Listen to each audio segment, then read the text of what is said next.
cidade de Curitiba. Vamos dar uma linda salva de palmas. Seja bem-vindo, pastor. Fique à vontade.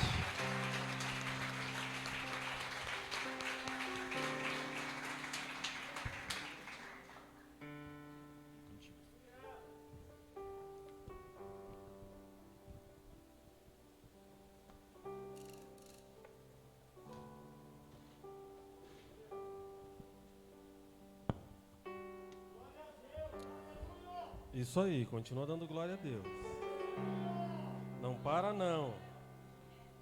Continua fazendo aquilo que você veio fazer aqui. Amém? Você sabe o que significa a palavra culto? A palavra culto significa serviço, sacerdócio. E nós estamos todos aqui para entregar ao Senhor o nosso serviço dessa noite. Aqueles que adoraram ao Senhor, que ministraram as músicas, eles adoraram ao Senhor com as canções. Eles serviram ao Senhor com as canções. Eu vou servir ao Senhor com a palavra e você vai servir com a adoração. Porque a adoração não tem a ver com quantas músicas você canta, mas tem a ver com a disposição do teu coração em adorar o Senhor. A adoração vai além da música, a adoração vai além das notas musicais. A adoração é uma postura daqueles que conhecem o Senhor. E se eu gerar no meu coração uma postura que eu desejo, que eu almejo adorar o Senhor, todo e qualquer ambiente, é um ambiente propício para que eu possa adorar ao Senhor. Amém? Aleluia! Graça e paz. Que bom estar aqui conhecendo mais uma parte da família do Senhor Jesus, mais uma parte dos meus irmãos, uns que eu já conhecia, outros que eu estou conhecendo agora. E o bom de fazer parte de uma grande família é que a gente encontra irmão por toda parte. Aleluia! O bom de ter um pai de muitos filhos, um Senhor que governa sobre todas as coisas, que onde nós vamos, nós encontramos sempre irmãos que estão sendo trabalhados, moldados pelo Senhor para um propósito.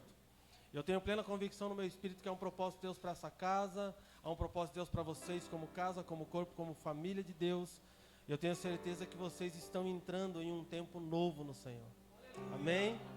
Glória a Deus. Está aqui o Ailton, um amigo, um filho, meu líder de jovens lá, ele coordena os jovens da igreja. Eu sou segurança dele, para vocês não ficarem confundindo, tá? Não é ele que é meu segurança, eu que cuido dele. E sempre quando eu vou, eu gosto de levar alguém junto. E agora tem dado só você, né? Eu fui em Colombo ministrar. Aí cheguei lá, quando eu desci do carro, eu desci normal, né? Ele foi descer, ele colocou as mãos para fora e puxou o corpo. Aí o pessoal falou, nossa, pastor, trouxe segurança. Eu falei, não, rapaz, eu que sou segurança dele. Mas independente de qualquer coisa, nós servimos ao Senhor e é um prazer estar aqui nessa noite, amém? Se coloque de pé, eu quero orar com você. A minha esposa não pôde vir porque elas estão com culto de mulheres hoje, senão ela estaria aqui junto comigo. Estão com pausa para elas, aleluia. Estão lá queimando incenso ao Senhor também. E eu sei que Deus já tem falado algumas coisas nessa casa. Não digo isso porque vocês estão comemorando 3 anos. Mas eu digo que o fato de vocês estarem reunidos aqui como uma casa é porque Deus falou antes dessa casa existir. Então, na verdade, vocês só são a concretização daquilo que Deus disse que vocês seriam. Se vocês recebem uma palavra e caminham em cima dessa palavra, vocês têm o que vocês precisam para andar e caminhar naquilo que Deus disse que vocês vão se tornar. O recurso de Deus para esse lugar que vocês estão indo, pastor, já existe. Está onde? Está na palavra que Ele liberou no começo dessa obra. Então descansa, vai dar tudo certo. Aleluia. Feche teus olhos. Pai, nós somos gratos a Ti.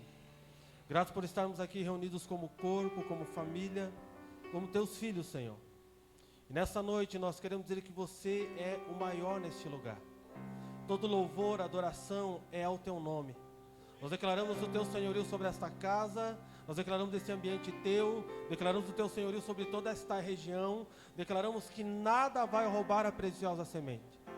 Nós ordenamos agora que toda distração do nosso meio se retire, que toda expectativa que não seja em Você saia de nós, em nome de Jesus.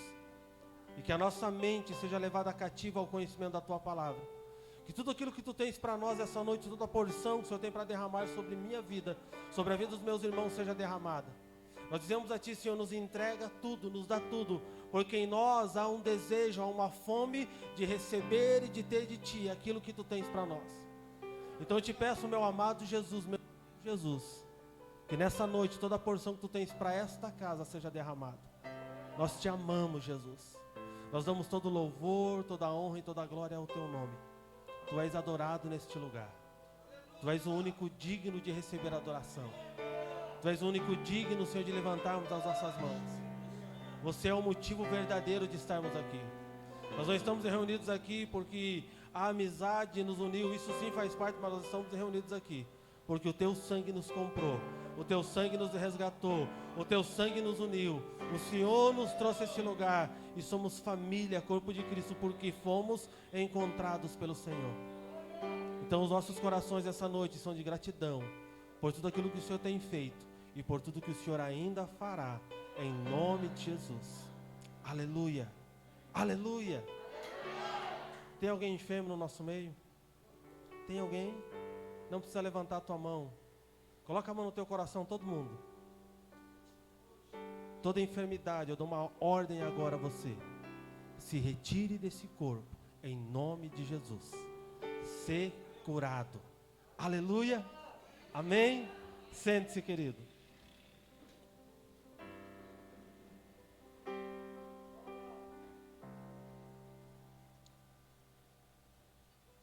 Abra a tua Bíblia comigo em João 1, versículo 12.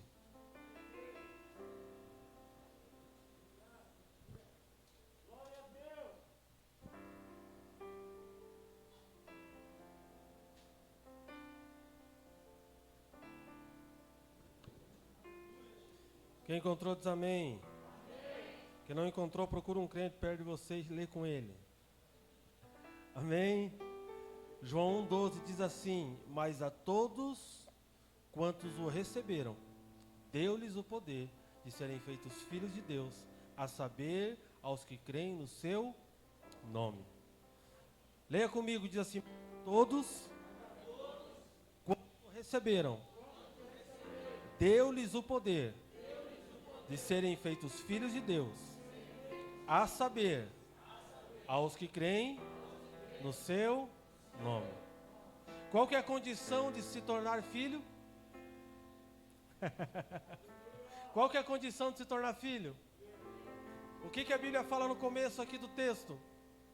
A condição de se tornar filho é primeiro recebê-lo. O que me torna filho daquilo que o Pai está fazendo é como eu recebo aquilo que está me sendo entregue por meio do Pai. Qual foi o propósito do Pai? O propósito do Pai, desde o princípio de tudo, foi resgatar aqueles que se perderam através de Jesus.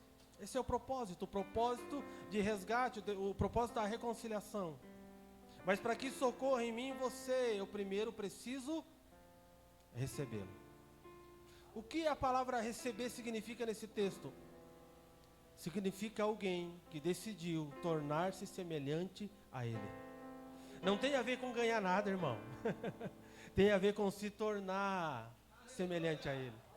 Tem a ver com se tornar, é alguém que decidiu, a partir de conhecer o Cristo, carregar em si e sobre si a identidade de Cristo e o funcionamento de Cristo na sua forma de vida. Então receber aqui não está ligado ao que eu ganhei do Senhor, ao que Deus me deu, não, porque agora Deus me deu algo, então agora isso me deu a condição de ser filho. Não, o que me dá a condição de ser filho é quando eu me torno semelhante ao Filho. Semelhante ao meu irmão mais velho, Jesus. É essa a condição que me torna um filho. O fato de eu levantar as minhas mãos no apelo do culto para entregar a vida para Jesus, me torna alguém que decidiu se arrepender para vir voltar para Cristo, para estar em Cristo, mas não é isso que me torna filho. O que me torna filho é se eu decidir dentro do meu coração me tornar semelhante a Cristo.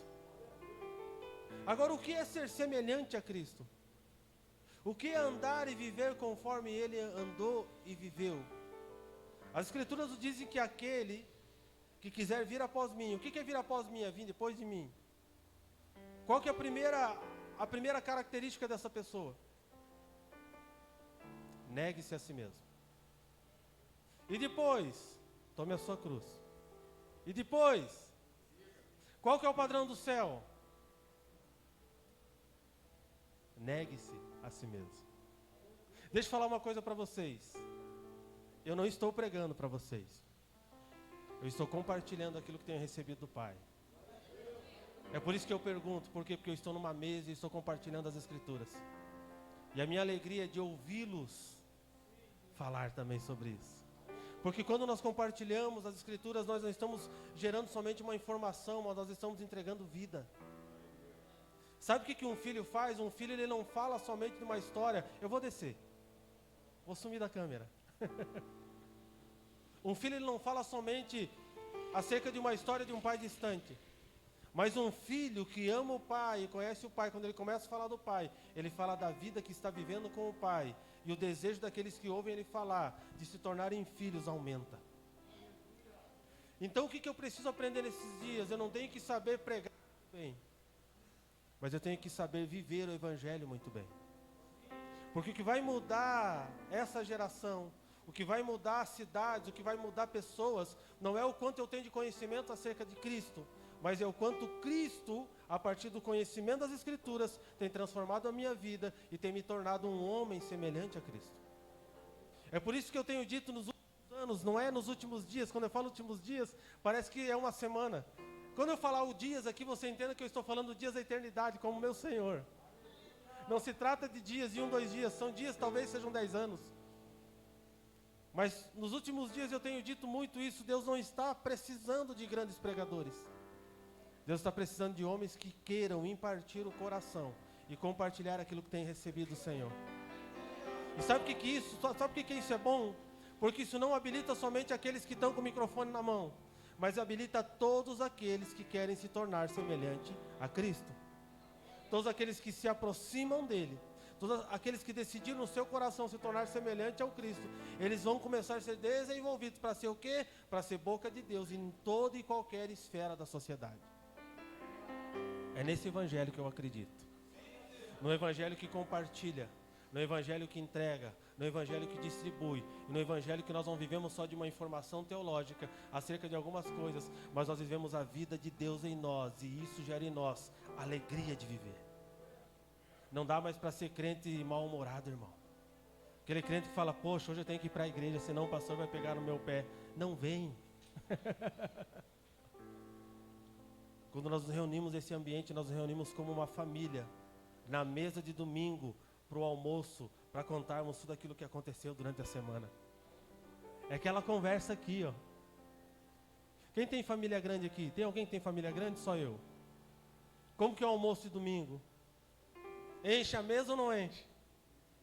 Sabe para que Deus está nos chamando esses dias? Deus está nos chamando esses dias para essa mesa. Ele não está nos chamando para ficar somente sendo aqueles que assistem o que está acontecendo. Deus não nos chamou para sermos espectadores do que Ele está fazendo. Deus nos chamou para sermos participantes da sua obra. Então nós precisamos compreender que um filho não fica somente olhando o que o pai está fazendo, mas um filho se torna participante a partir do momento que ele decidiu tornar-se semelhante ao pai. O propósito de Deus não é entregar para nós uma boa notícia, isso somente nos tirar de um lugar de pecado, mas o propósito de Deus para nós é nos tornar uma família com Ele. E a família com Ele, todos vão viver a mesma coisa, falar a mesma língua, porque todos são transformados, e aquele que foi transformado tem desejo no seu coração de ver a transformação daquele que ainda não alcançou o Senhor. Um filho, ele propaga o Evangelho a ponto de morrer por aquilo. É por isso que Jesus, ele olha para as pessoas e diz, aquele que quiser vir após mim, a primeira coisa que ele tem que fazer é negar-se a si mesmo. E por que negar-se a si mesmo? Porque nós vivemos uma geração nesses dias de um narcisismo violento, grande e gigante. Nós vivemos uma geração de homens que são amantes de si mesmo.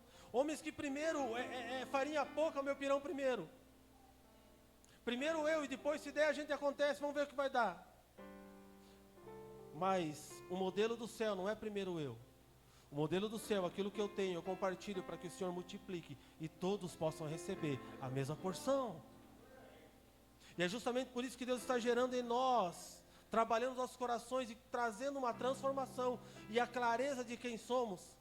Porque, irmãos, uma coisa que nós precisamos desses dias, como igreja de Cristo, é entender quem somos em Cristo. Quando alguém te pergunta quem você é, qual é a primeira coisa que vem na tua mente? O que vem na tua mente quando alguém te pergunta?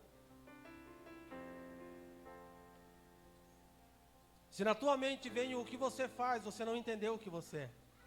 Porque o que você faz não diz quem você é. Mas quem você é, determina o que você vai fazer. Deus não nos conhece pelo serviço, porque Deus não tem um bando de escravo. Deus nos conhece pelo relacionamento, porque Ele constrói em nós uma condição de filhos. O que eu quero dizer com isso para você?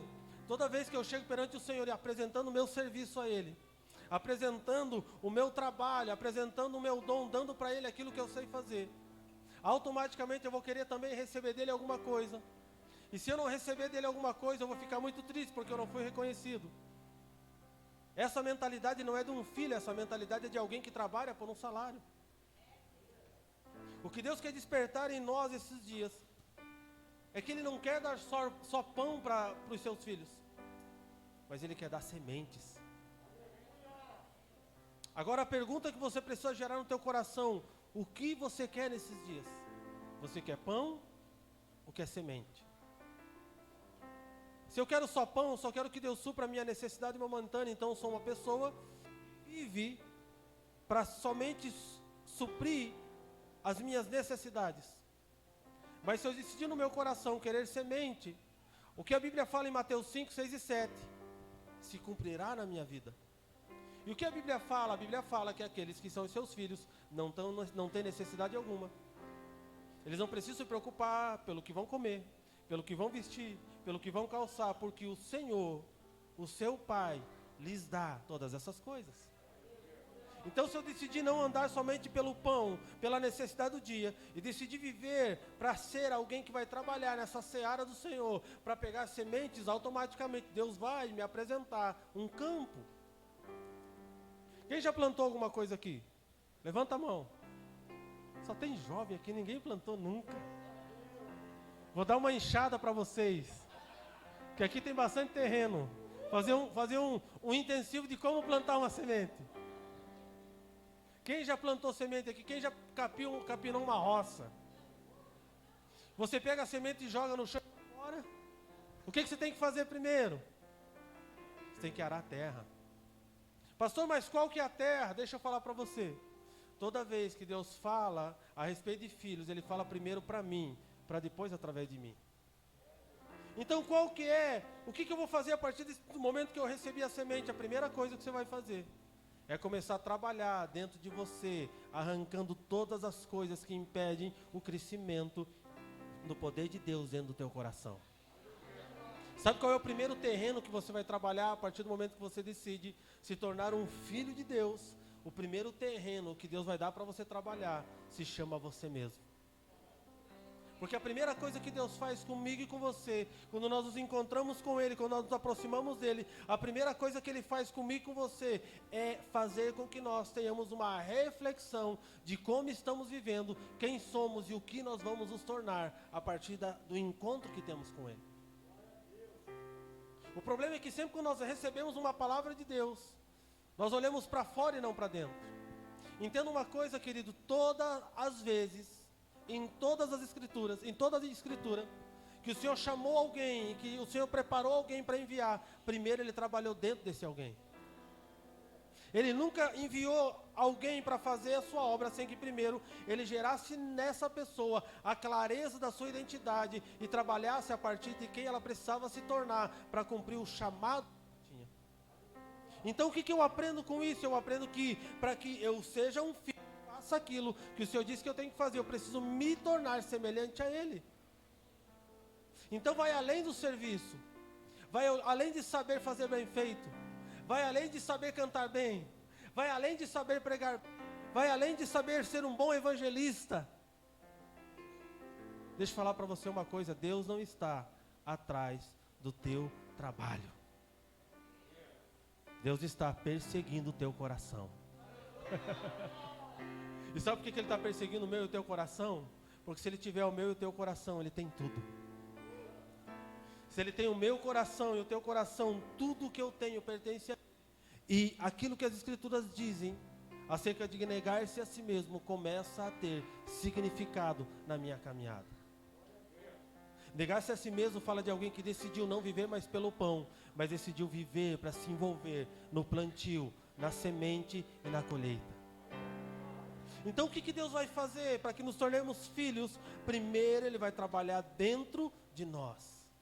E o que vai acontecer nesse trabalhar de Deus dentro de nós? Ele vai começar a preparar um terreno que está cheio de coisas que não pertencem ao plantio que será feito. Então, entenda uma coisa, que todo o trabalho de Deus, ele não começa no exterior, naquilo que é aparente. A gente é bom de fazer maquiagem. A gente sabe deixar coisa bonita. A gente sabe passar um perfume, colocar aquela roupa bonita de domingo e vir para a igreja. Mas Deus não está preocupado com nada disso. Na verdade, Deus está olhando para mim e para você, dizendo: eu preciso trabalhar dentro de você, para que os frutos que saiam a partir de você sejam frutos coerentes com aquilo que você diz ser. Porque quando eu sou trabalhado pelo Senhor, eu não frutifico mais de mim mesmo. Todo fruto que eu gero segundo o que Ele é. E sabe o que é bom disso tudo? Eu compreendo algo que é muito importante para que eu não me prenda naquilo que não me pertence. Eu compreendo que tudo aquilo que estou gerando, eu não gero para mim. Eu gero para o Senhor. E se eu gero para o Senhor, eu estou fazendo para Ele, não para mim. Logo, eu não sou dono daquilo que estou gerando. Nem os nossos filhos nos pertencem. Quanto mais a igreja de Cristo. A palavra diz que filhos são herança do Senhor. E se são herança do Senhor, no tempo devido, nós precisamos lançá-los para que eles cumpram o seu propósito.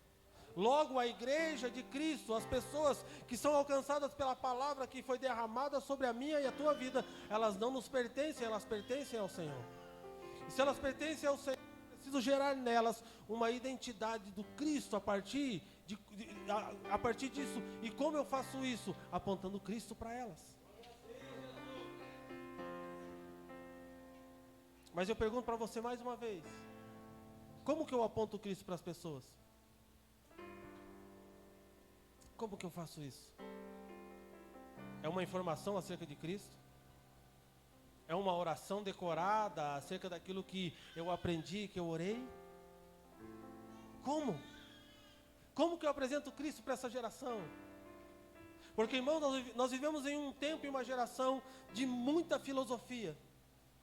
Qualquer assunto que você quiser aprender agora, hoje à noite, se eu falar uma palavra aqui que você queira descobrir o que ela significa, você acessa agora o teu aparelho celular, o smartphone, e você descobre o que ela significa.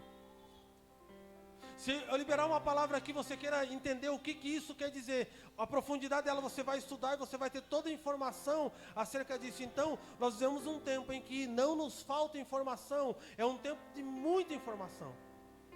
Todo assunto que você quiser ouvir, você tem acesso hoje. Então, logo quando eu falo de vida de Deus, eu não estou falando de informação de Deus. Eu estou falando de uma vida que atinge, que alcança e que muda o destino daquele que ouve. Então, quando eu falo de Jesus, de uma transformação dentro de mim, eu estou falando de alguém que começou a trabalhar o meu caráter e me transformar semelhante a Ele. Logo, o que vai fazer a diferença não é o que eu falo dele, mas é o quanto eu estou parecido com Ele. Porque eu posso ter muita informação de Jesus.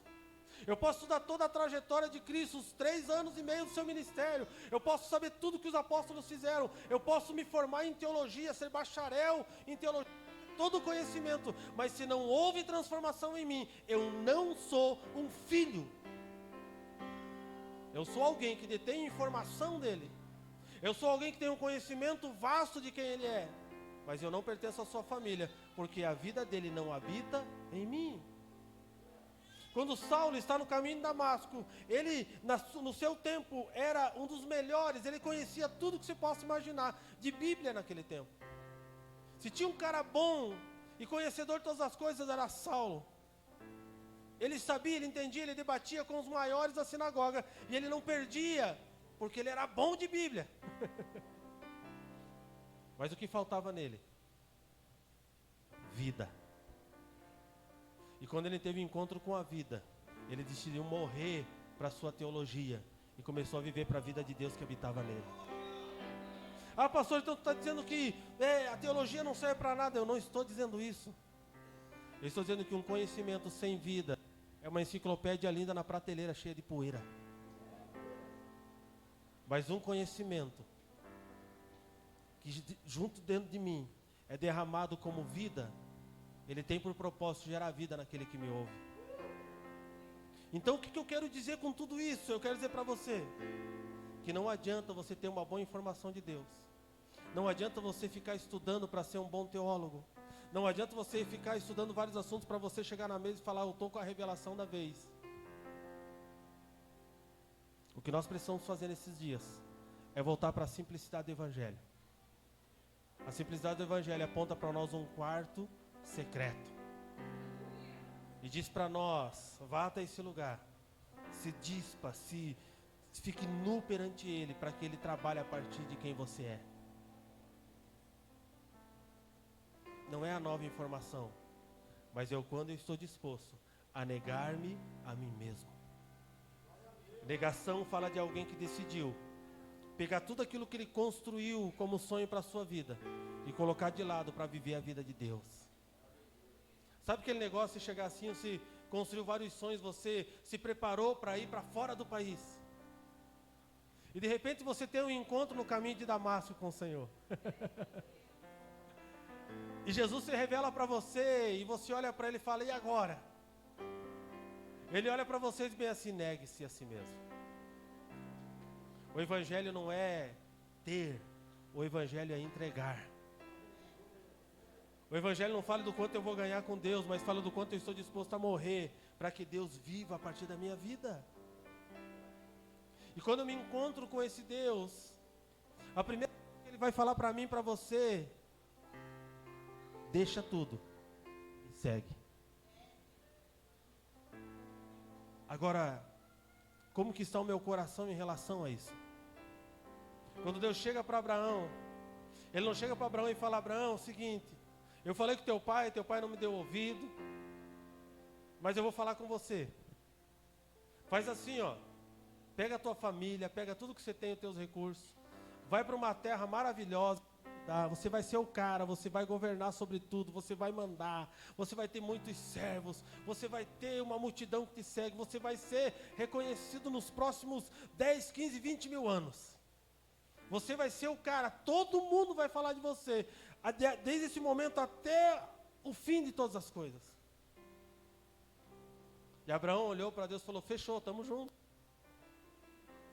Fica aqui, nessa cidade que meu pai construiu, se eu posso ter um mundo? Mas qual foi a proposta de Deus para Abraão? Foi essa? O que Deus falou para Abraão? Deus falou para Abraão, sai da tua terra, sai de tua parentela e vai para um lugar que eu hei de mostrar. E qual foi a postura de Abraão? Abraão creu e se moveu. Não continue com a oração que você tem feito, pedindo para o Senhor, se você obedecer o que Ele fará, porque Ele não vai responder.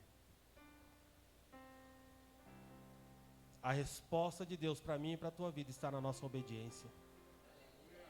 Quando Deus fala para nós, Ele não conta para nós o plano. E por que, pastor, que Ele não conta o plano? Porque o plano dele é perfeito. Você já viu alguém perfeito ficar explicando por que está fazendo tal coisa? É por isso que nós precisamos, como filhos, desenvolver em nosso coração um coração que ouve e obedece. A Bíblia fala que o homem sábio é aquele que ouve e faz o quê? E pratica. Porque você pode ser um bom ouvinte, você pode ouvir tudo que eu estou falando aqui nessa noite. Você pode estar nos últimos 3 anos ouvindo a palavra de Deus aqui. Mas você só vai experimentar a vida da palavra quando você deixar de ser um bom ouvinte e se tornar um bom praticante.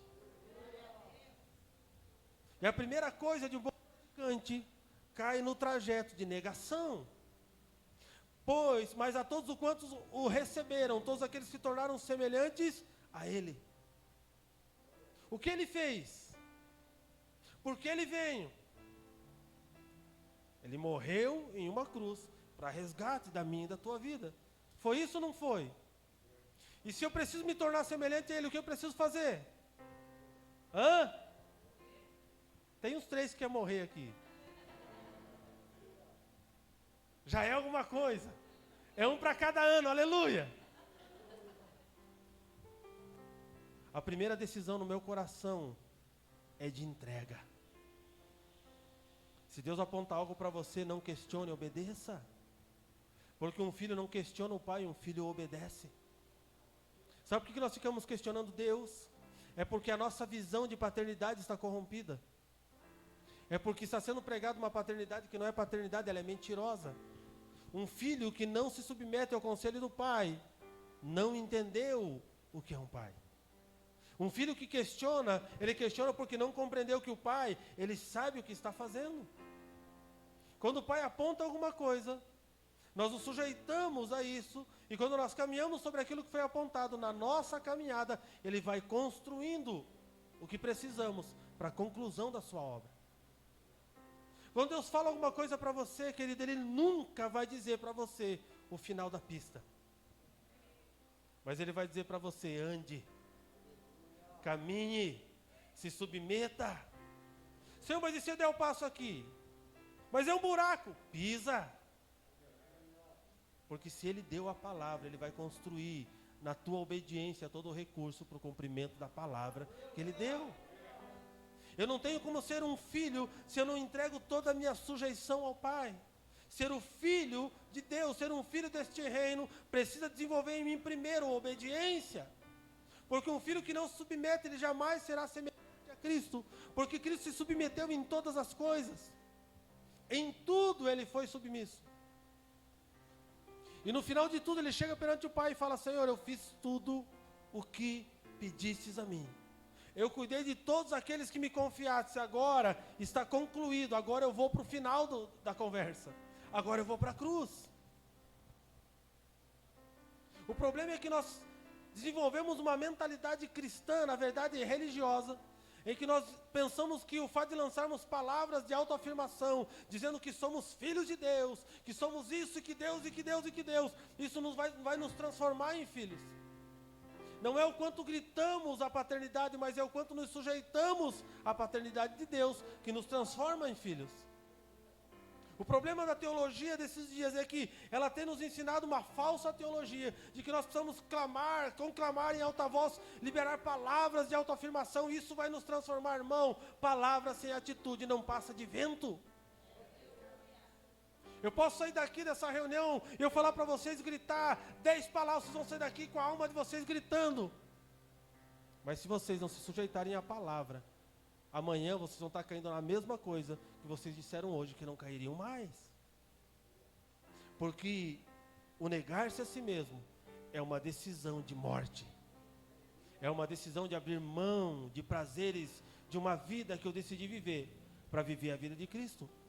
O que me torna um filho é se a minha postura interior se parece com a do filho. Não tem a ver com o que eu falo, não tem a ver com a vestimenta, não tem a ver com o que eu visto, não tem a ver com o meu discurso, tem a ver com uma postura interior. Alguém que decidiu se tornar semelhante a ele. Abra comigo lá em 1 Coríntios. 1 Coríntios 6.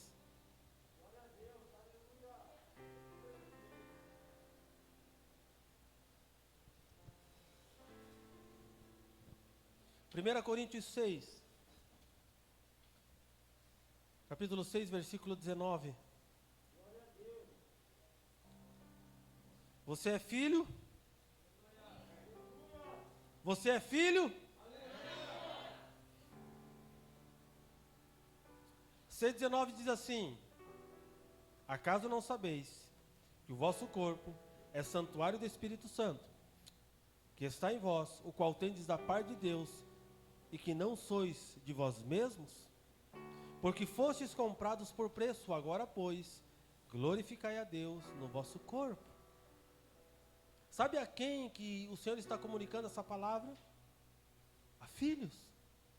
Ele está chegando para o filho e falando, escuta, você pensa que você se governa ainda? Quem é assim da década de 70 como eu? Estão fazendo conta já, né? Vai entender o que eu estou dizendo. Quando o pai chegava e olhava para você e falava: ô Piá, tu pensa que se governa, rapaz? Era mais ou menos isso que as escrituras estão dizendo, que você pensa que você se manda, você pensa que você é dono de você, você pensa que você decide o que você vai fazer com o seu corpo. Não, o seu corpo me pertence porque ele é santuário do Espírito que habita em você. Porque na decisão que eu tive de me entregar ao Senhor, também eu tomei a decisão de me tornar um santuário, uma habitação do seu Espírito.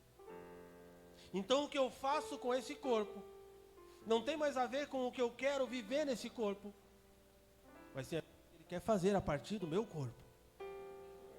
Quem já viu algum morto sair do caixão e viver a vida do jeito que quer? Alguém já viu isso? Está lá no velório, o morto levanta, fala: agora eu vou viver a vida do meu jeito. Morto assim, vou fazer do jeito que eu quero. Morto não se governa. Morto não escolhe nem a roupa que vai vestir quando vai ser enterrado. Morto não escolhe nem o caixão. E tem uns que para economizar só veste a frente do terno, atrás nem tem terno. Que fala: não, vai apodrecer tudo mesmo, ele não vai saber nada. É isso que o Senhor está comunicando a nós essa noite. Morto não tem mais desejo. Se eu morri com Cristo, agora não mais vivo eu, mas Cristo vive em mim. As coisas velhas se passaram e tudo se fez novo. Então eu não governo mais sobre o meu corpo. Por quê? Porque ele é santuário do Espírito. Porque esse santuário me faz o quê? Ter parte com Deus. E por quê? Porque eu não sou mais de mim mesmo. Lembra por quê? Porque eu decidi me negar a mim mesmo. Querido, você vai para Jesus obrigado. Jesus te encontra no caminho. Sabe aquele negócio? Quantos vieram na frente e levantaram a mão para aceitar Jesus? E levanta a mão. Deixa eu contar uma coisa para você. Você não aceitou. Você só foi confessar aquilo que já existia no Senhor. Como assim, pastor? Porque as escrituras dizem que foi Ele quem nos escolheu. Ele nos escolheu primeiro, Ele nos chamou, Ele nos elegeu como filhos. Então Ele já tinha te escolhido, você só entendeu isso e veio para Ele. Deixa eu te falar uma coisa agora, com isso que a Bíblia diz, eu quebro um argumento dentro de você. Você não pode mais orar falando para Jesus que você aceitou Ele, agora tem que ser do teu jeito. Porque na verdade você só reconheceu aquilo que você já era. Quando nós vamos para Jesus, nós estamos nos encontrando com o Pai. Não é o tipo da oração que você fez, mas é a disposição do teu coração em se submeter ao Senhor. Vós sois o que? Templo do Espírito. Então o corpo e o meu corpo e o teu corpo não me pertence mais. Não é mais para os meus prazeres. É para ser um lugar de santificação. Apresentar Cristo. É por isso que nesses dias não é o discurso, é o testemunho. Como que a igreja de Jesus, do primeiro século, mudou o tempo, a história, no momento em que eles viviam. Porque pare e pense comigo, você gostaria de fazer parte de uma igreja, onde no momento que você decidisse fazer parte dela, você ia perder tudo que você tinha. Você poderia ver a tua esposa sendo estuprada e morta na tua frente. Você poderia ver os teus filhos sendo decapitados na tua frente, ou sendo comido por leões para animar o circo da época. A pergunta é, você decidiria servir e fazer parte dessa comunidade sabendo de tudo isso? Porque a igreja do primeiro século não chegou oferecendo nada para ninguém, meu irmão. A primeira pregação de Pedro, quando Pedro estava terminando a pregação, os homens foram tomados de temor, eles começaram a perguntar o que nós precisamos fazer. O que nós precisamos fazer para nos tornar como vocês? A resposta de Pedro para eles foi: não, vocês agora vêm para cá, a gente vai dar uma casa boa para vocês. Vocês vão viver a melhor vida de vocês, vão ter um salário top, vocês vão ser os caras, todo mundo vai passar por vocês e desejar ser igual a vocês. O que Pedro falou para eles, falou bem assim: a primeira coisa, arrependam-se. Arrependimento fala de entrega, de mudança de rota. Arrependam-se porque um reino está chegando sobre vocês. E o princípio desse reino é arrependimento. O que me torna participante? O que me torna herdeiro desse reino? O que me torna morador dessa cidade? Arrependimento. Sem arrependimento eu posso ser um forasteiro que conhece, que vê, que faz parte de tudo aquilo, que participa de tudo aquilo que está acontecendo, mas ele não é morador daquele lugar. Porque ele não decidiu dentro do seu coração andar em arrependimento. A igreja do primeiro século, ela não tinha uma oferta que ia entregar para você o melhor. Mas a igreja do primeiro século dizia para você: você quer nos seguir? Vem cá, tá vendo lá? Vai dar aquilo lá com você vai morrer. Mas o que as escrituras dizem? Que quando as pessoas começavam a olhar para a igreja, para aqueles que serviam a Cristo, havia desejo no seu coração de se tornar como eles. E na primeira pregação, mais de 3.000 almas se entregaram a Jesus, vivendo tudo o que eu disse agora. E depois, mais de 5.000 almas. E depois, mais de 5.000. E depois. Mas como um homem em sua sã consciência vai pertencer a uma comunidade que ele pode morrer e perder tudo, inclusive aquilo que lhe é mais valioso, a família? É porque esse homem morreu para a sua vida. O morto não tem escolha. O morto decidiu viver para aquilo que Deus disse que ele tinha que viver. É por isso que a igreja do primeiro século mudou a história do seu tempo. É por isso que quanto mais ela era mais perseguida, mais ela crescia. É por isso que quanto mais matavam apóstolos, mais apóstolos eram levantados. É por isso que quanto mais fechavam casas onde se reuniam, mais casas se abriam para que o reino entrasse naquelas cidades. É porque era um bando de mortos, irmão, que decidiu viver a sua vida para Cristo. Era um bando de gente que não estava mais preocupado em construir os seus projetos, os seus planos. Eles estavam olhando para o autor e consumador da fé. Eles estavam apontando para aquele que está voltando. Se nós não tivermos uma consciência da volta do Cordeiro, nós vamos construir baseado somente nessa vida. O que Deus precisa trabalhar dentro de nós esses dias é o conceito e o entendimento de eternidade. Não tem a ver com o agora, tem a ver com o que será para sempre. Se você trabalha somente pela comida, pelo agora, pelo comer, pelo vestir, a tua mente é pobre, porque você só está pensando no dia de hoje. Você é filho de um Deus que determina e governa sobre todas as coisas. E Ele deu a nós, a partir do sangue que foi derramado por nós, a eternidade como presente. Como eu posso me satisfazer com tantas coisas pequenas? Por que eu não tenho tempo para estar com Deus? Por que eu não tenho tempo de orar? Por que eu não tenho tempo de ler as Escrituras? Porque eu estou trabalhando pelo que eu vou comer, pelo que eu vou vestir e pelos meus sonhos. Ah, pastor, então quer dizer que eu não tenho que trabalhar? Então tá bom, então eu vou ficar em casa dormindo. Não é isso que eu estou dizendo. A Escritura diz que aquilo que você faz, faça como se estivesse fazendo ao Senhor. E se você trabalhar como se estivesse trabalhando para o Senhor, é impossível que você não arranje tempo para estar com Ele. Ou você pensa que Adão ficava dormindo na rede o dia inteiro no jardim, irmão? Tem uma teologia mentirosa que diz que o trabalho passou a existir depois da queda do homem. Eu não sei de que Bíblia que eles leram isso. Deve ter fumado uma maconha bem forte no dia, porque, meu Deus, não existe isso. Quando Deus plantou o jardim, colocou o homem no jardim, o que Ele fez? Ele preparou um ambiente para que o homem aprendesse o que deveria fazer com o resto da terra. A própria Bíblia diz que o homem nasceu no Senhor, o Senhor criou ele para quê? Para que ele trabalhasse a terra, para que ele cultivasse e guardasse a terra. O jardim é um modelo daquilo que eu vou fazer. E por que Jesus, por que o pai vinha na viração do dia para ter com Adão? Não, ele vinha, pastor, porque ele vinha para pedir conta do homem, porque o homem tinha que ter trabalhado, entregar o relatório, né? Carpio quantos alqueires hoje, Adão? Como é que está a produção do milho aí? Ele não vinha para isso. Ele vinha para impartir, compartilhar o coração, porque eles eram imagem e semelhança. Porque aquilo que Adão fazia não era para provar para o pai que ele era bom. Ele sabia quem ele era, ele fazia junto com o pai, porque o pai deu a ele uma missão. Quando eu me envolvo na missão de Deus, eu não me envolvo para ser aceito por Deus. Eu me envolvo porque a missão dele é minha.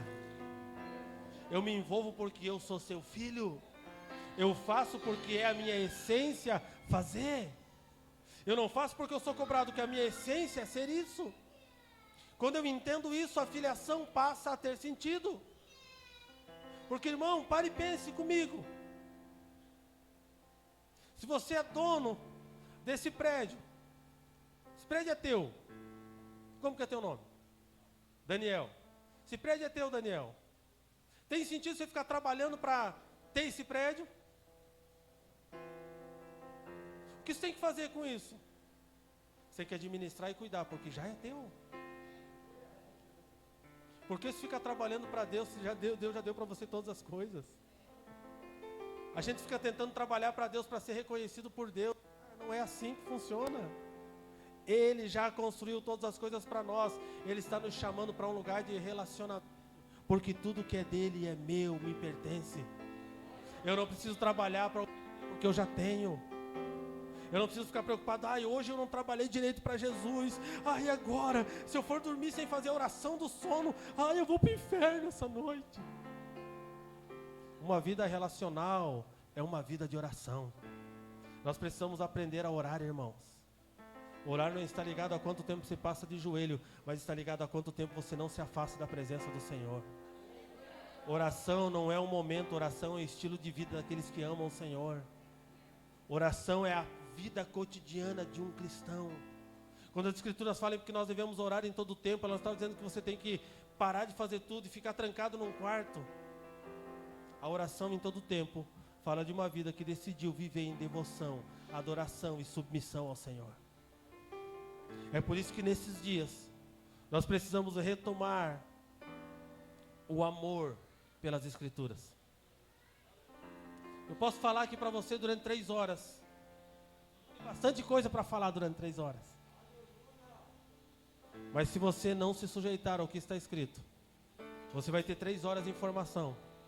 E você vai se lembrar dos primeiros 45 minutos do que eu falei. Mas você não vai ver transformação na sua vida. O que nós precisamos fazer nesses dias é pegar as Escrituras, imprimi-las na nossa mente e guardá-las no nosso coração. Porque somente elas vão gerar em mim e você o DNA de um filho. O DNA de alguém que decidiu viver a sua vida para Deus. Nós vivemos a geração que menos lê as Escrituras. Pastor, mas quando eu quero falar, ouvir sobre paternidade, eu abro num canal do YouTube, lá tem umas 10 mensagens. E aí eu ouço as 10 mensagens de paternidade e saio pregando, porque agora eu sou expert em paternidade. Quando eu quero saber sobre os últimos dias, eu vou também para lá. Tem uns caras fera, o Ângelo Basso, o cara é violento. Fábio Coelho, então, tira de letra. Vou fazer 10 vídeos, vou assistir. Irmão, não se trata de informação. Se trata de vida.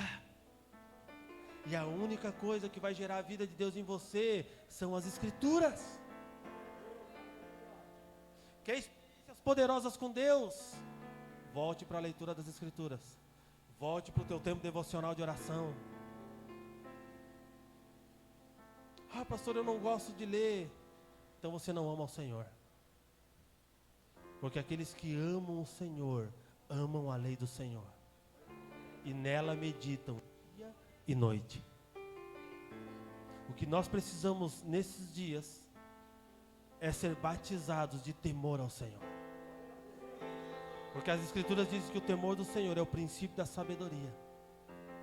E o homem sábio guarda o seu coração por meio das Escrituras e sabe o que fazer no momento devido. Existe uma afirmação de que nos dias que nós vivemos, e cada 10 pessoas que se perguntam se já leu a Bíblia alguma vez na vida, pelo menos ela inteira, infelizmente o percentual é muito baixo. De cada 10, 1. De cada 10 que leu aleatoriamente, uns 4. De cada 10 que leu pelo menos quase tudo, uns 5. Agora eu pergunto para você, se você tivesse jogado no meio do mar, sem ter um manual, sem ter um GPS para te tirar daquele meio, e você tivesse que ler um livro como esse que ia te ensinar o caminho, para você voltar de novo e sair daquele lugar de perdição que você está, o que você faria? Você morreria no meio do mar ou você leria o livro? Não espere ser jogado no meio do mar para ler o livro, irmão. Leia ele antes para que você não entre no meio do mar e se perca. O problema é que nós queremos sempre tratar do problema, nós não queremos nos cuidar para não entrar no problema. As Escrituras, elas nos ensinam o conceito de filiação, elas nos ensinam a não viver uma vida de pecado, elas nos ensinam a viver uma vida de santidade, de santificação. Santidade é uma postura interior e não algo que eu demonstro fora. Entende isso?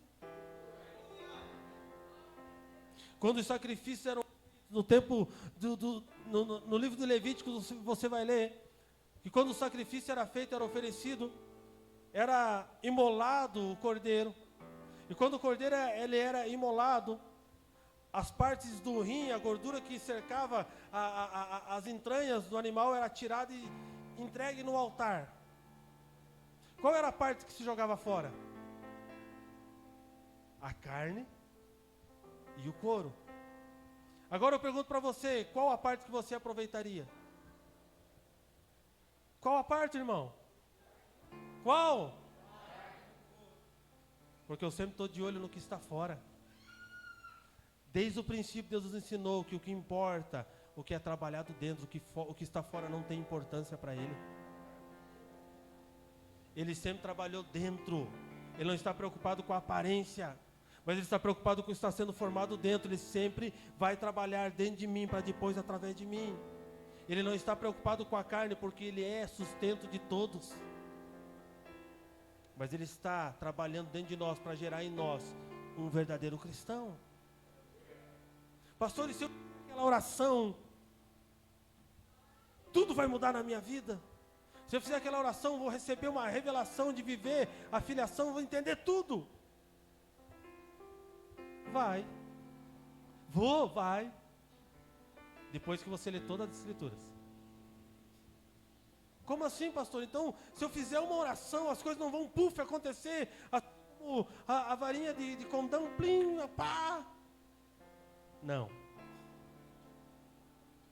Porque as Escrituras dizem que o Espírito nos fará lembrar acerca de todas as coisas que estão nas Escrituras. Então deixa eu falar para você. No momento que você decidiu se tornar um filho, você também decidiu se sujeitar aos mandamentos do Senhor. E os mandamentos do Senhor são bons e não trazem sobre nós peso algum. O que nós precisamos desses dias para nos tornar semelhantes a Cristo não é o que estamos fazendo. Guarde isso no teu coração. Não tem a ver com o que você está fazendo, tem a ver com o que você está se tornando.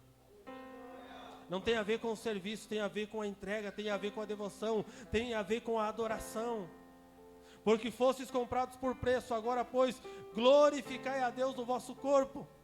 O que é glorificar a Deus no meu corpo? É ter o próprio corpo como lugar de honra e culto ao Senhor. Para que serve o meu corpo então? Para glorificar o Senhor, para honrá-lo. E como que eu vou glorificar o Senhor com o meu corpo? Quando a vida de Deus está em mim, a vida dele fala através de mim. Sabe o que você vai ser se você entender o que eu estou tentando passar para você nessa noite? Você vai se tornar um rio para aquele que tem sede. E você vai se tornar comida para aquele que tem fome. E você talvez nem precise abrir a boca, porque a tua atitude vai demonstrar Cristo antes da tua boca ser aberta. Irmão, deixa eu falar para você, o mundo aí fora, ele está desesperado para se encontrar com Jesus. O melhor ambiente que nós temos para a evangelização das nações se chama hoje.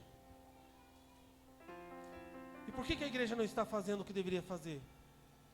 Porque infelizmente um grande percentual da igreja está trancado dentro de sala procurando a nova tática de evangelismo, em vez de nós nos jogar no chão com o rosto em pó, nos arrepender para ser transformados segundo a medida que Deus quer que nós sejamos para esse tempo. Qual é a estratégia de evangelismo agora? O que nós vamos fazer? Pandemia, todo mundo trancado. Agora a gente vai ter que retornar no princípio. Ser corpo, família a partir do Cristo. A consertar as nossas casas. Porque não adianta eu chegar aqui, pegar o microfone, falar e pregar uma mensagem bonita para você, você chorar, eu tocar a tua alma, se dentro da minha casa eu sou um desgraçado. Se dentro da minha casa eu sou um péssimo pai e um péssimo marido. Se dentro da minha casa eu sou um péssimo exemplo, se dentro da minha casa eu sou um mau pagador. Porque fala do que Deus está fazendo dentro, não do que eu estou mostrando fora. Então Deus está nos levando de novo para dentro das nossas casas, para que nós pegamos as Escrituras e venhamos nos converter ao que está escrito. Deixa eu falar para você, você que almeja o ministério, não leia a Bíblia para ter uma boa mensagem. Leia a Bíblia para ser pregado no que está escrito.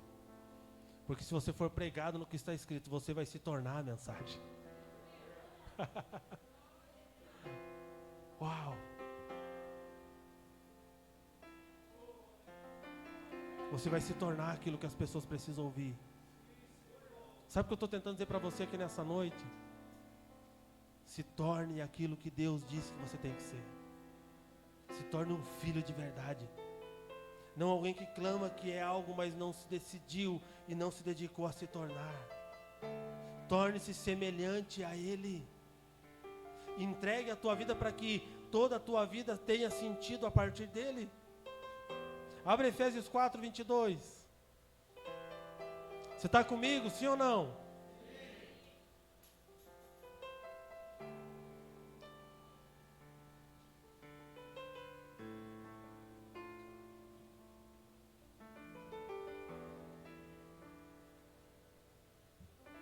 Efésios 4, 2.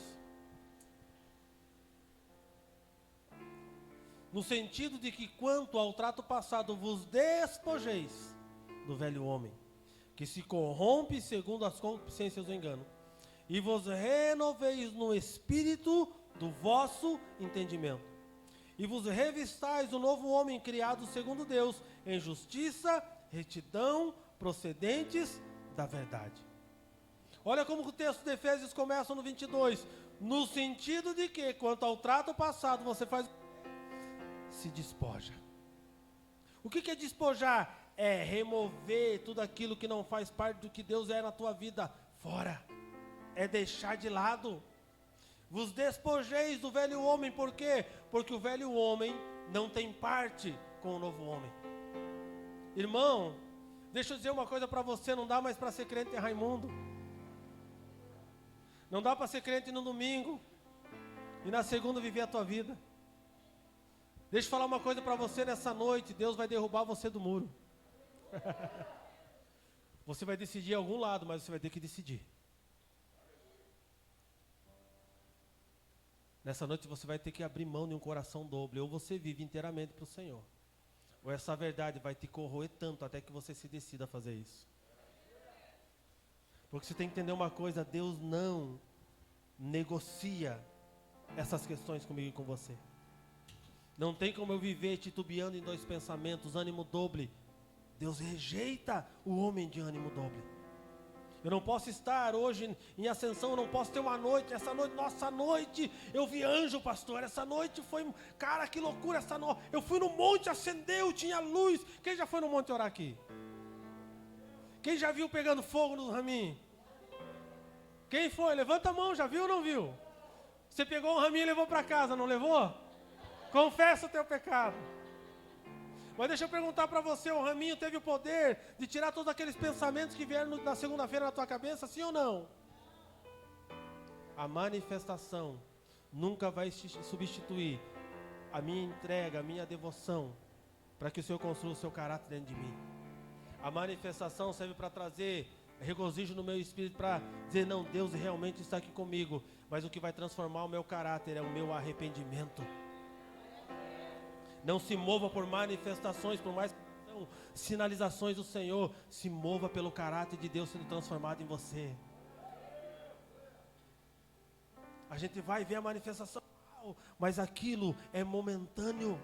aquilo nos chama, aquilo nos acende. É como você fazer um gol lindo quando você está jogando futebol. A pergunta: você vai fazer gol todo dia bonito? Aquele cara pereba, de repente ele acerta um chute sem querer, manda no ângulo, fala: meu Deus! Talvez ele passe o resto da sua vida chutando, nunca mais vai acertar. É momentâneo, irmão. O que é eterno? Eterno é o caráter de Deus, que é desenvolvido em mim a partir do seu Filho. Isso é eterno. Então o que eu quero dizer? Eu quero dizer que não dá mais para viver uma vida titubeando entre dois pensamentos. Ou eu sou filho de Deus, me sujeito e sujeito o meu corpo e sacrifico para quê? Para que Cristo seja glorificado a partir dessa minha decisão, para que o Espírito habite em mim, determine a minha movimentação. Ou eu vivo a minha vida. Não tem mais tempo para mim administrar as minhas coisas como eu quero. Eu não sou dono mais de mim mesmo. Por quê? Porque agora Cristo vive em mim e não mais vivo eu. Lembra do texto do começo? Aquele que quiser vir após mim, negue-se a si, tome a sua cruz e me siga. Já pensou chegar para você? Você quer ir comigo? Ah, eu quero. Abandona tudo que você tem. Deixa teu pai, tua mãe, deixa todo mundo e vamos comigo. Mas para onde? Para a cruz. Como assim?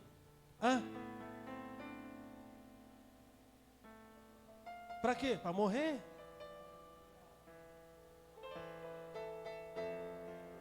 Essa é a proposta de amor de Deus para nós. Negue-se a si. Tome a tua cruz e me siga. Esse é o Evangelho. Ah, mas e daí o que vai ser, irmão? Deixa eu dizer para você. Quando você morrer para a argumentação, quando você morrer para os teus desejos e as tuas vontades, quando você morrer para a tua vida, você vai experimentar a ressurreição. E a ressurreição traz santificação. E a santificação traz transformação. A transformação gera o caráter de Deus em você. E você não vive mais, mas Cristo vive a partir de você. Então eu te pergunto, você perdeu ou ganhou no final das contas? A gente pensa que morrer a gente vai perder. E agora o que vai ser da minha vida? Enquanto você for amante de si mesmo, você não vai conhecer em totalidade o amor de Deus por você. Assim como Ele deu o seu Filho por amor da minha vida, da tua vida, eu decido entregar a minha vida para viver a vida dele em mim. E por quê? Porque os meus projetos não são os dele. Os meus pensamentos não são os vossos pensamentos. Os seus planos não são os meus planos. Por quê? Porque os meus pensamentos são mais altos que os seus. Os meus planos muito maiores do que os seus. A sua sabedoria para mim é como um trapo de imundícia. Por quê? Porque a minha sabedoria é maior do que a sua. Você entende isso? Quando Deus nos chama para ser filhos, nos tornar filhos, Ele está nos chamando para um lugar de correção, onde Ele vai desenvolver o seu caráter e a vida dele em nós. Não se trata de uma nomenclatura, se trata de uma vida. Se trata de alguém que decidiu se entregar para viver essa vida. Não tem mais a ver com o que você quer, irmão. Tem a ver com o que você decidiu entregar. Olha para o irmãozinho lindo que está do teu lado, dá uma olhadinha para ele aí. Dá uma olhada para ele, assim, no olho dele. E fala bem assim, ó. Fala para ele, entrega.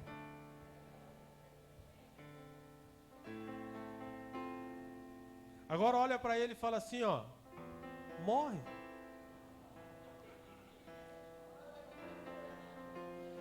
Você quer morrer como ovelha ou como bode? Porque uma ovelha morre em silêncio. Bode morre gritando.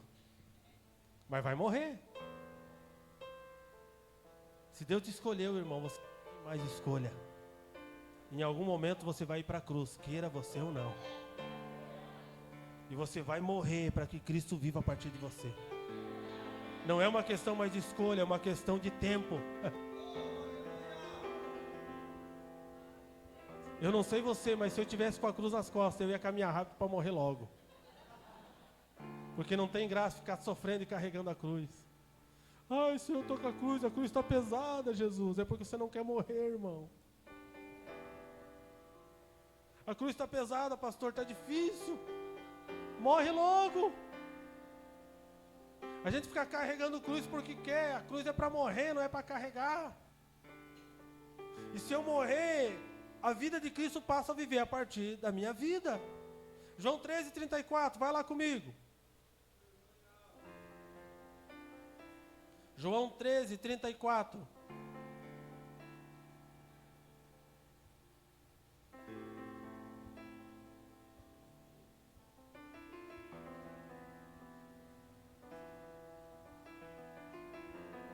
Novo mandamento vos dou, que vos ameis uns aos outros assim como eu vos amei.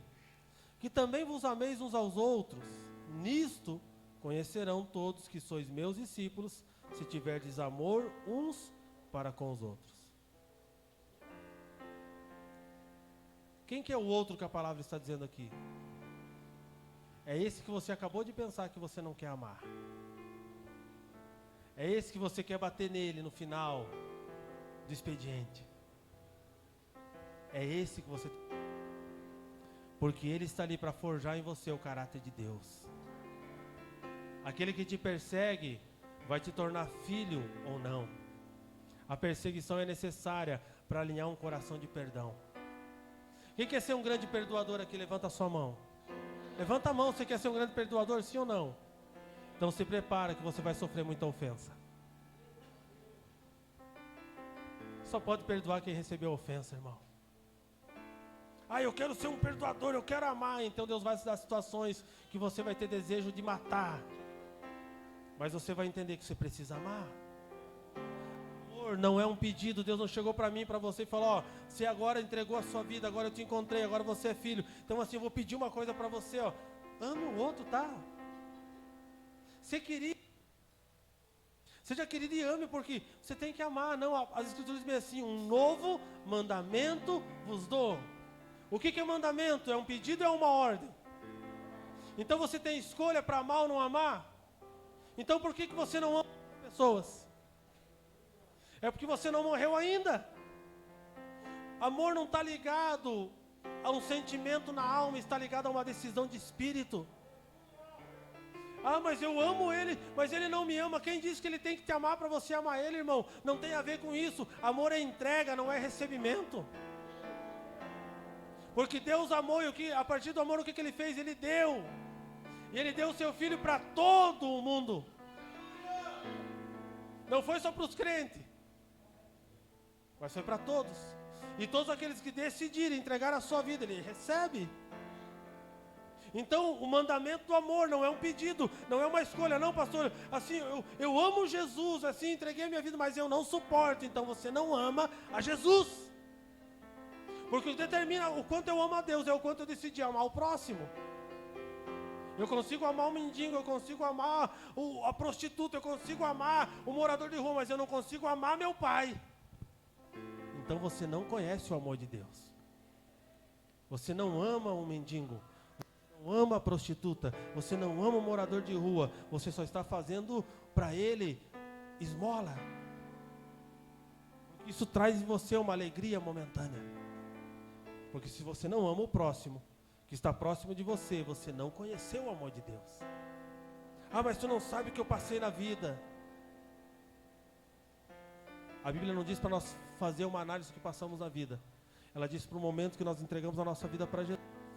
Há um mandamento que cai sobre nós, dizendo: ame ao próximo como a ti mesmo. Mas eu não consigo, é porque você ainda está carregando a cruz. É porque você ainda não morreu.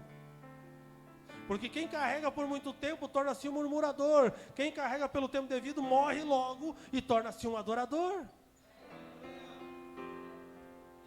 A questão aqui não está mais em quando, mas em como. A questão está em você tomar uma decisão dentro de você, de ser alguém que decidiu amar, porque um filho ama. Pastor, eu amo esse bairro, eu amo essa região, eu amo o que Deus vai fazer aqui. Mas aquele cidadão eu não suporto, eu não aguento aquele cara.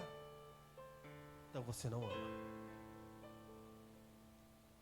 Porque se eu não consigo, irmão, amar o meu próximo. Qual que é o meu próximo? Sabe quem que é o teu próximo? Quem é? A tradução dessa palavra, o próximo, que a Bíblia se refere, é o que está mais próximo e não o que está distante. Quem que é o mais próximo de você hoje? E se você não ama ela? O amor de Deus não está em você. Você pode entregar todos os teus bens para os pobres. Você pode entregar a tua vida pelos pobres. Mas se você não fizer isso em amor, fizer só em serviço, isso é obra morta. Isso não tem resultado algum no reino. Não adianta eu amar, dizer que amo uma cidade, se eu não consigo amar aqueles que Deus colocou próximos a mim. Sabe quando você vai ganhar essa região para Jesus? Quando você amar a tua família. Quando você transmitir o amor de Deus para aqueles que estão próximos a você. E a partir disso transmitir o teu amor para essa casa, para essa família. Este bairro, essa região vai conhecer Cristo sem que você abra a boca. Sabe por quê? Porque as Escrituras dizem que é o Espírito Santo que atrai as pessoas. E não o discurso que temos a respeito dele. Então o que nós precisamos nos tornar? Nós precisamos nos tornar pessoas que refletem o Cristo. Qual é a condição da filiação? A condição da filiação é ter a semelhança. A condição da filiação é se mover na mesma identidade. A condição da filiação é estar envolvido na mesma missão, clamando pelo mesmo propósito. Porque senão eu só serei um participante daquilo que está acontecendo, mas eu não serei um filho. Para nós encerrar, abra Hebreus comigo. Hebreus 12.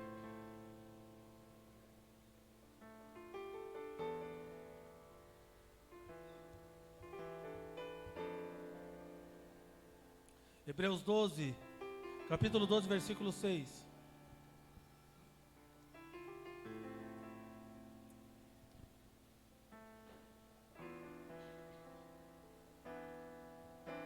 Porque o Senhor corrige a quem ama. E o que ele faz na tua tradução aí? E açoita a todo filho a quem recebe. É para a disciplina que perseverais, Deus vos trata como filhos. Pois que filho há que o pai não corrige? Mas se estáis sem correção, de que todos se têm tornado participantes, logo sois bastardos e não filhos. O que determina a filiação, igreja? O que determina a filiação é como eu me sujeito à correção e ao açoite do Pai. Se toda vez que eu ou você somos corrigidos, nós murmuramos e reclamamos, nós somos bastardos e não filhos. Porque o que nos torna participantes da paternidade de Deus é a disposição de obediência no coração. Ninguém gosta de apanhar, mas é necessário. Ninguém gosta de ser corrigido, por quê? Porque está vivo ainda. Só tem um coração ofendido aquele que não morreu para a sua vida. Porque quando nós morremos para a nossa vida, nosso coração não carrega mais ofensa, nós nos sujeitamos à correção. Para que nós perseveramos? Segundo o versículo 7, nós perseveramos para a disciplina. A disciplina gera em nós o caráter de filho. Agora, se eu não estou disposto a ser disciplinado pelo Senhor, logo eu não sou filho, eu sou bastardo. O que é um bastardo? Bastardo é alguém que se envolve no mesmo ambiente, está no mesmo lugar, mas não tem direito à herança. Ele se parece com o filho, ele maqueia para se tornar parecido, mas é alguém que foi gerado fora do ambiente relacional. Como que nós nos tornamos filhos de Deus? Deus nos chama para um ambiente relacional. Eu só sou gerado filho se eu estou em ambiente relacional. Se eu só me envolvo com a movimentação daquilo que Deus está fazendo. Se eu só me torno um participante no sentido de espectador. Eu não sou filho. Eu sou que está olhando, mas não decidi me relacionar. Porque o teu relacionamento com Deus vai te pedir tudo e não alguma coisa. Vai pedir uma entrega total e não meia boca. O filho é aquele que decidiu se relacionar e se sujeitar à disciplina do Pai, para que no devido tempo Cristo fosse gerado dentro dele. O que te torna filho, querido, é o quanto você está disposto a tornar-se semelhante a Ele. É levar sobre si a mesma identidade dele. mas a todos quanto o receberam, deu-lhes o poder de serem feitos filhos de Deus, a saber, aos que creem no seu nome. Se coloque de pé.